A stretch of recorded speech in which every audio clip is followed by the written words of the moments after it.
Dostlar, sevgiler, selamlar. Bir aylık bir aranın ardından tekrardan karşınızdayız. Kurban Bayramı haftasındayız ve bir süredir hayvanlara yapılan zulümle ilgili gündemi teşkil eden bazı tatsız olaylar mevcut. Biz de bu konular üzerine bazı paylaşımlarda bulunmak istiyoruz. Dostlar, varoluşa dair hiçbir canlı yok ki ruhsal bir varlığa sahip olmasın. Kur'an-ı Kerim'de Hac suresinde, gerçi maalesef günümüzde kendisini Müslüman diye tanımlayan birçok insan Kur'an-ı Kerim'i okumadığı ve okumadığı haliyle de en iyi yaşadığını iddia ediyor. Ben bugün Kur'an-ı Kerim'in bu Kurban Bayramı diye bahsedilen ritüele ve hayvanlara yapılan zulümle ilgili hem spiritüel anlamda, hem ruhsal anlamda, hem ezoterik anlamda, hem dini anlamda, hem de bilimsel yani biyolojik anlamda bazı paylaşımlarda bulunmak istiyoruz. Dostlar, Kur'an-ı Kerim'de Hac suresinde kurban edilecek veya kesilecek bir hayvanı Allah'ın nişanelerinden diye tanımlar. Ve der ki, kestiğiniz hayvanların kanı, eti Allah'a ulaşmaz. Ulaşan yalnız takvanızdır. Peki takva nedir? Allah'ın istediği şekilde yaşamanın yolculuğuna takva denir. En basit tanımıyla. Şimdi o kadar çok fazla görüyorum ki Allah'ın nişanı olarak tanımlanan ve hatta Bakara suresinde boyundurluk yememiş salma hayvan, ekin bile sürmemiştir diye tanımlanan kesilecek hayvan bilgisi günümüzde inanılmaz bir şiddet uygulayarak Allah'a karşı bir ibadet yapıldığı düşüncesiyle bu hayvanlar kesiliyor. Tırların içerisine bu sıcakta ite kaka dolduruyorlar. Mezbahalarda birbirlerinin acısını, birbirlerinin sesini, birbirlerine uygulanan şiddeti gözlemleyerek bu hayvanlar kesiliyor. Şimdi size soruyorum. Sadece Allah'ın adını anmayla bu zulüm şifalanmış oluyor mu? O hayvanın yaşadığı korku ve endişe onun kanında, biyolojisinde, bilincinde, ruhunda yok oluyor mu? Peki o hayvanları kesildiğinde ve yendiğinde o korku, o stres, bu etleri yiyen insanların biyolojik varlığında, kanlarında çözülmüyor mu? Ve daha acısı, günümüzde hayvanlara uygulanan bu zulüm o kadar büyük bir karma oluşturuyor ki o hayvanın yaşadığı tüm korku ve endişe bir şekilde ya bunu uygulayan kişinin varlığında veya sevdiğinde veya değer verdiği birinde çıkacak arkadaşlar. Bunu nasıl bir vazife bilinciyle yapıldığının hiçbir önemi yok. Veya bunu hangi dini ritüele uygun bir şekilde yaptığını birileri istediği kadar söylesin, sopalarla dövülerek o mezbahalara getirilen hayvanların bir kul hakkı oluşturmadığını mı zannediyorsunuz? Bakın dostlar, Beni yakinen takip eden kişiler bilirler ki ben bir süredir üst boyuttaki dostlarımızla, ruhsal alemden dostlarımızla görüşmeler yapıyorum ve tekamülümüze ışık tutacak şekilde bu bilgileri sizlerle paylaşıyorum. Hayvanlarla ilgili bize söyledikleri insanlara insanlığı öğretmek için var olduklarını ve kendi tekamüllerini bu prensip üzerine yaşadıklarını ilettiler. Peki bize insanlığı öğretmek için koşulsuz sevgiyi, kin tutmamayı, her ne kadar şiddet uygulanırsa uygulansın, yine de o alanı paylaştığı kişiye en yüksek sevgi ve şefkatle gelen bir hayvana cinsinin ne önemi var? İster bayram adı altında, ister toplumsal huzur anlamında ne şekilde yapılırsa yapılsın, bunun vebalinin, bunun enerjisel şifasının, bunun ruhsal tekamül yolculuğundaki arınmasının ne şekilde olacağını düşünüyorsunuz? Ben size söyleyeyim mi? Bunun imtihanı tahmin bile etmeyeceğiniz şekilde çıkacak değerli dostlar. Bakın bunu buradan söylüyoruz. Bu söylediğimiz bilgileri dini ideolojilerdeki yanlış anlamalarla veya biraz önce söylediğim gibi toplumsal huzurlu sağlamayla ilgili bir bilinçle bakmayın.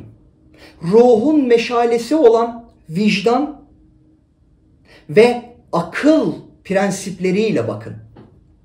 Dostlar, Kur'an-ı Kerim'de 50'nin üzerinde zulmedenleri lanetleyen ayetler vardır. Bakın, zulmü lanetleyen bir prensip, bir yol haritası sizce şu anda hayvanlara uygulanan davranış şeklini lanetlemiş olmuyor mu?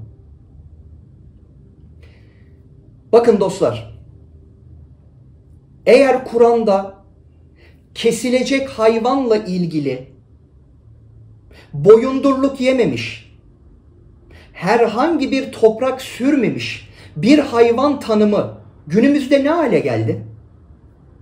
Veya hep söyleniyor.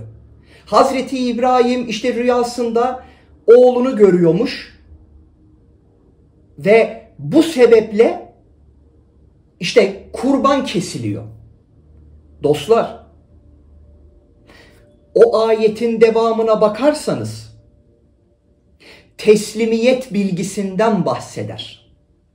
Acaba kurban kesen insanların ne kadarı takva yolunda ve Allah yolunda evladından geçeceği bir tekamül prensibini, bir takva yolunu kendisine meşale yapmış ki o kurbanı kesmeyle ilgili kendinde bu hakkı görüyor. Bir bilgiyi referans alırken bilginin kendisini değil, o bilginin varlığımızda ne kadar olduğunu, o bilgiyi bizim hayatımızda ne kadar yaşadığımızı, o bilginin varlığımızda ne kadar kök saldığını bilerek ve yaşayışımızın bir parçası yaparak bunu kendimize referans almamız lazım. Allah yolunda evladından geçebilmek demek, Allah'ı yani veya şöyle söyleyeyim, yani Allah'a yaklaşmanın karşılığı evladı kurban etmek midir? Yoksa dünyanın ötesine geçebilecek, yani evlat diye tanımlanan en yüksek prensiplerden birini, en yüksek sevgi ve şefkati verebileceğimiz bir prensipten geçebilmenin noktasında Allah bilinciyle bir olabilmenin liyakatinin yansıması mıdır?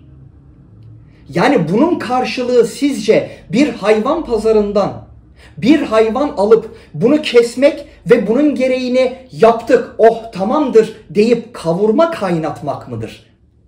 Yoksa biraz önce söylediğim bu dünyanın tüm maddesel karşılıklarından geçebilecek bir liyakati ve ruhsal yolculuğu gösterebilmenin bir karşılığı mıdır? Asıl Kur'an'da anlatılan bu bilgi. Hiç kimse bu noktadan bakmıyor. Acaba Allah ne demek istedi? Sen o teslimiyeti gösterdin diye ayette söylerken. Bunlar hiç konuşulmuyor. Veya şu anda hayvanların uyutulması ile ilgili paylaşılan bilgilerde gereğini yapmak yerine onların bir şekilde bu hayatı tutunmalarını veya hayatın bir parçası olabilme noktasında onlarla ilgili gereğini yapmak mıdır Allah'ın bizden istediği? Yoksa onları uyutmak adı altında canlarını almak mıdır? Allah'ın istediği. Neden hiç bu noktadan bakmıyoruz? Bir düşünün. Bizden istenen nedir? Bir düşünün. Hayvanlarla olan ilişkilerimizde, paylaştığımız bu dünyada, yani karşılığı bu mu? Peki tekrar ediyorum. Neden Hac suresinde 37. ayette kestiğiniz hayvanların kanı, eti Allah'a ulaşmaz, sadece takvanız ulaşır bilgisi o hayvanı kesmeyle mi ilgilidir? Mesela buradan bütün herkese soruyorum. Hazreti Muhammed döneminde sahabeler hayvan pazarına gidip hayvan pazarında çok kötü koşullarda olan o hayvanları işte pazarlık yaparak alıp da kesip de kavurma mı kaynatmışlar? Ya biri de çıksın bunu bir ispat etsin. Yani bunu bir ispat etmek lazım. Veya yıllardır, bunu söylemezsek eksik olur. Yahu yıllardır Afrika'ya veya benzeri coğrafi yerlere para yardımları, işte kurbanlıklar, işte benzeri ritüeller yapılıyor. Ya hala fotoğraflarda kaburgaları sayılan çocuk var. Ya yıllardır arkadaşlar. Yani bu olan biteni biraz akıl ve vicdan noktasında değerlendirmek sizce de daha doğru bir yaklaşım değil mi? Yani bir hayvanın sadece kanını akıtmak ve sadece o bıçağı vurmadan önce Allah'ın adını anmak ve o hayvana sadece onu yatırabilmek için insanın içinin almayacağı bir davranış şekliyle bunu yapmak Allah'ın istediği bir davranış şekli olabilir mi? Peki kanın ve etin Allah'a ulaşmaması, konunun bununla alakalı olmadığını ne zaman anlayacağız? Ki maalesef ki şöyle bir durum var. İşte kitap hiçbir zaman okunmadığı için okunmayan kitabın çevresel bilgi aktarımlarıyla olmazsa olmaz bir ibadetmiş gibi yıllardır sunulması. Sizce öğreti bu mu? Sizce bizden istenen ruhsal tekamül prensiplerinde veya biz buna hadi takva diyelim, yaşam şeklimizin, ruhsal yolculuğumuz bu mu? Kan mı? Yani bir düşünmek lazım arkadaşlar. Gerçekten düşünmek lazım. Bakın 15 tane yayın paylaştım. Sadece üst boyutlardaki yaptığımız celselerde paylaştığımız bilgilerde. Onun haricinde 160'a yakın video paylaştım. Yahu bizden istenen nedir? Allah'ın halife diye yarattığı tüm melekutun secde etmesiyle ilgili bir bilgi paylaştığı insanın sizce yaşam şekli bu mu? Ama bunu tekrar ederek yayının sonuna gelelim. Dostlar, her kim ki bir canın canına negatif bir davranışta bulundu, bilin ki bu ya kendisinden ya sevdiklerinden ödemesi gereken bir bedel, bir karma yarattı. Ve bu bedel ödenecek. Çünkü helalleşilmeyen bir güç gösterisi sadece o gücün uygulayan kişiye yansımasıyla temizlenir. Bunun başka yolu yok. Bu paylaştığım bilgileri dini ritüellerin size dayattıklarıyla değil, çünkü bunu söylerken o kadar rahat bir şekilde söylüyorum ki, defalarca okuduğum bir kitabın içerisinde ben bunu bulamadım ki yıllardır aynı örneği veririm. En'am suresi 38. ayette biz bu kitapta eksik bilgi bırakmadık, fazlasını da yazmadık der. Ben bu kitabın içerisinde bulamadım. Bakara suresinde kesilecek hayvan bilgisini paylaşırken baktığında size mutluluk verir diyor arkadaşlar. Açın bakın. Kesilecek hayvana baktığınızda, biraz önce söyledik ya, ayet bu arkadaşlar. Ben kendim bunları bir yerden uydurmuyorum. Boyundurluk yememiş denilen hayvanların o mezbalara nasıl bir boyundurlukla, nasıl bir şiddet uygulanarak götürüldüğünü hep görüyoruz. Yahu toprak bile sürmemiştir diyor arkadaşlar. Ben burada Kur'an-ı Kerim'in helal kıldığını haram kılacak biri değilim. Ben et yemeyin de demiyorum. Ama bunun bir yolu var. Ve bunu Kur'an-ı Kerim paylaşmış. Veya ezoterik geçmişe bir bakın. Kırmızı et mabetlerde devamlı yasaklanmıştır. Çünkü frekansı en çok düşüren besindir. Kederlidir. Çünkü günümüzde salma hayvan diye bir kavram kalmadı. Entegre tesislerde sadece insanların ihtiyacını karşılamaya yönelik sadece zulümle kesilen hayvanlar vardır. Bakın, araştırın. Ve bunun sizi nasıl Allah'a yaklaştırdığı ile ilgili bir bilinçle bunu yapabiliyorsunuz. Yani bu dikkate alınmayacak bir şey mi değerli arkadaşlar? Bu hayvanlara zulümün kediye, köpeğe bu kadar artması, zulüm lanetlenmiş bir davranış şeklidir arkadaşlar. Hangi öğretiden bakarsanız bakın. Çünkü vicdanın istediğinin çok ötesinde bir negatif enerjiyle yapılıyor bu davranışlar. Ve bunun bir karşılığı olmasın mı? Böyle bir şeyin imkanı var mı? Dostlar, böyle bir yayın yapmak istedim. Çünkü yapmasaydım yürüdüğüm yolda benim içim rahat etmezdi. Bu söylediğim bilgiler bazı kişilere dini anlamda veya yaşayış anlamında farklı gelebilir. Hep söyledim. İstediğiniz kadar eleştirin, umurumda bile değil. Şundan dolayı umurumda bile değil. Ben anlattığım şeyin ne olduğunu bilerek anlatıyorum. Okuyarak, araştırarak. Biraz önce biyolojik olarak da bir bilgi verdim. Bu kadar kötü şartlarda kesilmiş bir hayvanın biyolojinizde nasıl çözüldüğünü ve hücrelerinize ve hücrelerinizle beraber bedeninizde çözüldüğünde bu bilginin psikolojik olarak da size nasıl bir yansıma yaptığını araştırın. Bakın size bilimsel olarak söylüyorum, dini olarak söylüyorum, spiritüel olarak söylüyorum, kadim öğretiler üzerinden söylüyorum. Daha nasıl bir bilgiyle size bunu anlatabiliriz ki?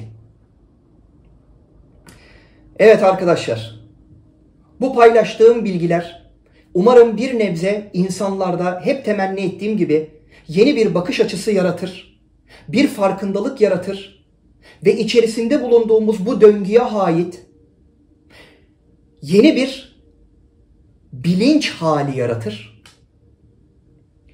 Hayvanları yerken, hayvanları keserken ve hayvanlara zulmederken bunun diyetini ve karmasını nasıl ödeyeceğinizle ilgili bir bilinçle her ne yapacaksanız yapın dostlar. Bu konuyla ilgili de böyle bir gönülden gelenleri paylaşmış olalım. İnşallah haftaya tekrardan görüşmek üzere diyelim. Kendinize çok çok iyi bakın. Bu paylaşılan bilgileri çok iyi anlamaya ve yolunuzda neye karşılık geldiğini hissetmeye çalışın. Kendinize çok çok iyi bakın. Sevgiler diliyoruz.